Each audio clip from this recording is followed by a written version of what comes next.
ሰላምን ጥዕናን ንኩልኩም ተኸታተልተይ ይኹን እንዳበልኩ ናብ ናይ ልምዓንቲ መደበይ ከኣትው ኣብ ናይ ልምዓንቲ መደበይ ከምቲ ልሙድ ንዓኹም ንተኸታተልተይ የምህር እዩ ኢለ ዝሓሰብክዎ መደብ ሒዘልኩም መፅእ ኣለኹ።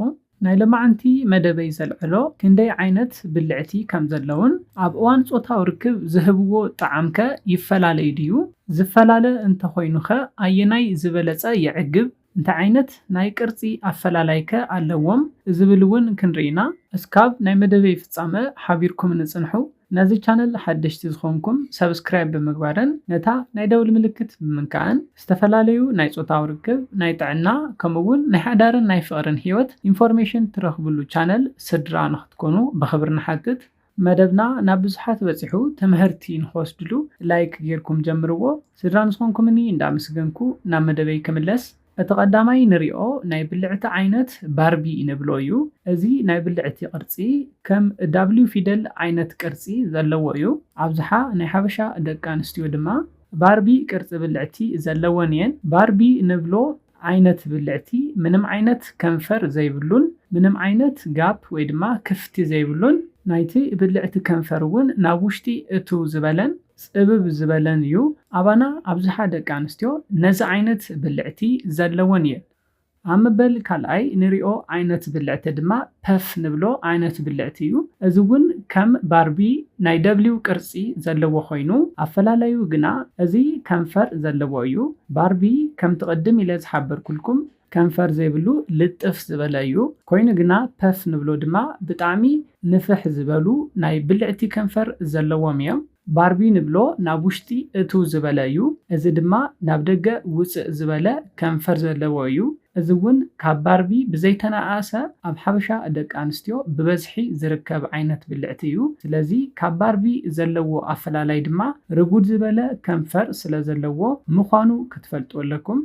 ኣብ መበል ሳልሳይ ንሪኦ ዓይነት ብልዕቲ ናይ ደቂ ኣንስትዮ ድማ ከርቲን ንብሎ ዓይነት ብልዕቲ እዩ። እዚ ኣብ ኣብዝሓ ደቂ ኣንስትዮ ዘይረኣይ እዩ። ኮይኑ ግና ኣብ ሓደ ሓደ ደቂ ኣንስትዮ ዝርከብ እዩ። ኮይኑ ግና ብበዝሒ ኣብ ብዙሓት ደቂ ኣንስትዮ ዝርከብ ኣይኮነን። ከርቲን ንብሎ ዓይነት ብልዕቲ ብፍላይ ናይታ ጓል ኣንስተይቲ ጉድበኣ ወይ ድማ ክሊቶሪ ፓርታ ናብ ደገ ውፅእ ዝበለ እዩ። እዚ ድማ ብደቂ ተባዕትዮ ብዝበለፀ ንኽፍተው ይገብሮ እዩ። ንምንታይ እዩ ብደቂ ተባዕትዮ ብዝበለፀ ዝፍተው ክትብሉ ትኽእል ኢኹም? ከም ዝፍለጥ ኣብ እዋን ፆታዊ ርክብ ደቂ ኣንስትዮ ካብ ዝዓግባሉ ክፋል ሰውነተን ጉድበአን ወይ ድማ ክሊቶሪ ክፋል ብልዕተን እዩ። ስለዚ ደቂ ተባዕትዮ ከምዚ ውፅእ ዝበለ ጉድበ ኣብ ዝረኽብሉ ግዜ በፃብዕቶም ብደንቢ እንዳሓሳሰዩ ዝበለፀ ዕግበት ክህቡ ስለ ዝሕግዞም እዩ። ንደቂ ኣንስትዮ እውን ኣብ ዝሓፀረ ግዜ ናብ ብሉፅ ናይ ፆታዊ ርክብ ዕግበት ንኽበፅሓ ዝሕግዘን እዩ። እዚ ዓይነት ብልዕቲ ፀገሙ እንታይ እዩ?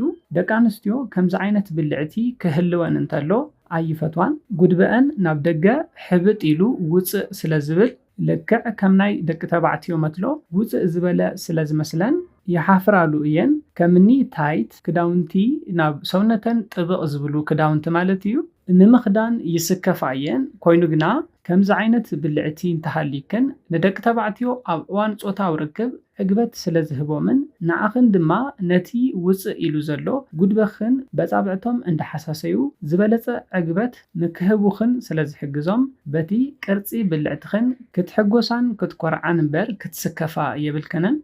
ኣብ መበል ራብዓይ ንሪኦ ዓይነት ብልዕቲ ድማ ሆርስሹ ንብሎ ዓይነት ብልዕቲ እዩ።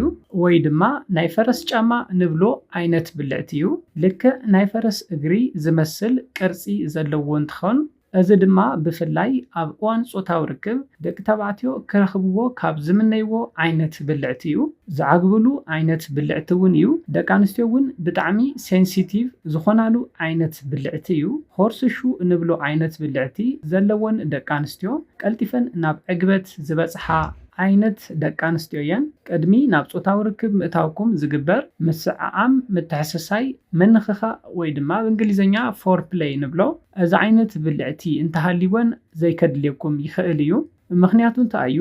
ሆርስሹ ዓይነት ብልዕቲ ዘለወን ደቂ ኣንስትዮ ብጣዕሚ ሴንሲቲቭ ብልዕቲ ስለ ዝኸውን ከም ዝፍለጥ ድማ ቅድሚ ናብ ፆታዊ ርክብ ምእታውኩም ምስዕዓም ምትሕስሳይ ምንኽኻእ በእንግሊዝኛ ፎር ፕሌይ ንብሎ ነዚኦም ምግባር ኣገዳሲ ከም ዝኾነ ዝፍለጥ እዩ። ኮይኑ ግና ሆርስ ሹ ዓይነት ብልዕቲ እንተሃልይወን ነዚ ስቴፕ ሰጊርኩም እንተሓለፍኩም እውን ምንም ዓይነት ፀገም የብሉን። ብጣዕሚ ሴንሲቲቭ ብልዕቲ ስለ ዝኾነ ቀልጢፋ ናብ ዕግበት ንኽትበፅሕ ይገብራ እዩ።